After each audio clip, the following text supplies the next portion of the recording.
So next up, Carlos, you've got a couple case studies here maybe you want to speak to. And certainly just look at these pictures. I mean, this is a big environment, right? Maybe not everybody has this big of an environment, but I think the principles are really, really good. So the upper right-hand corner is the New York City Emergency Management EOC. And if you see the windowed area, that's the conference room where, the commissioner of New York City Emergency Management sat with the whole group.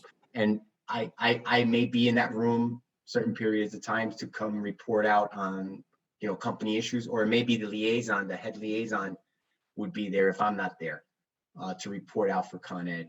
And these were different sections that would, and infrastructure was actually on the opposite side. The command center table was over to the center, to the left of those tables. And then the infrastructure and I think support was on the other side. And then watch command, which was like there in New York City Emergency Management Control Center, was on the other side, opposite the meeting room. Yeah, it's a big facility. I've been there. It's impressive. Yeah, it's huge. It's huge.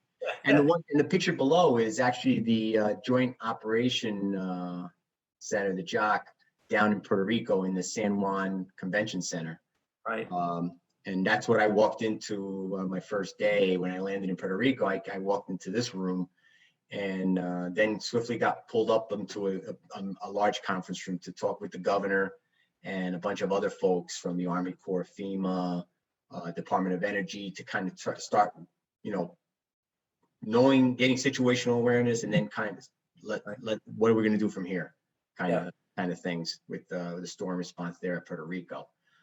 And that gets into the interagency liaisons, and a lot of people in there there's a lot of liaisons there, and from different tables, different groups, different organizations. And we talked extensively about those kind of liaisons. And then I talked a little bit about the municipal liaison program. And as I mentioned, there's about at least 4 dedicated liaisons for each municipality. And we did that for a reason, because we wanted to make sure there was enough backup, and these folks were dedicated for these municipalities. So they're the ones to maintain those relationships and exercise with them, train with them, so they knew each other, and they supported each other. So that they had a schedule that they kind of set up, that they kind of had to keep up to and support each other. So if somebody's on vacation and they need to back up, you have 3 other people that you can go for. So we wanted to make sure there was a lot of flexibility there. And lastly, the utility liaison program was something that actually came up after Superstorm Sandy, and our New York State regulator really challenged the utilities to come up with a better way of coordinating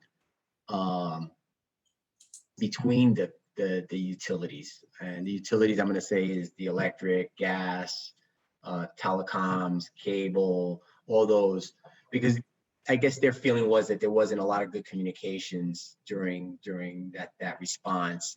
And I'll be honest with you, I think it was good, but it could have been much, much better. So we actually took the lead on putting this utility liaison program together, which really became a program that it's owned by those members of all those mostly private sector, but approved by the regulator.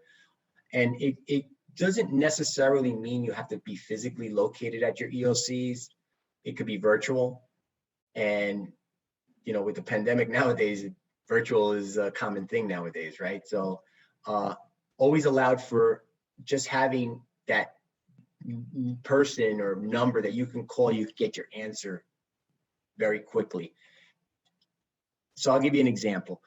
If I had a problem, our transmission system have RTUs that communicate status for operating, and we use both our internal communication system, but we also use Verizon and AT&T lines as backups. If we lose those backups, we put calls out for repair, and sometimes they go out quickly, sometimes they don't. If that got into a tough situation, sometimes what you need to do is I would call a person at Verizon that I knew to kind of drive that repair to be made in a more expedient manner.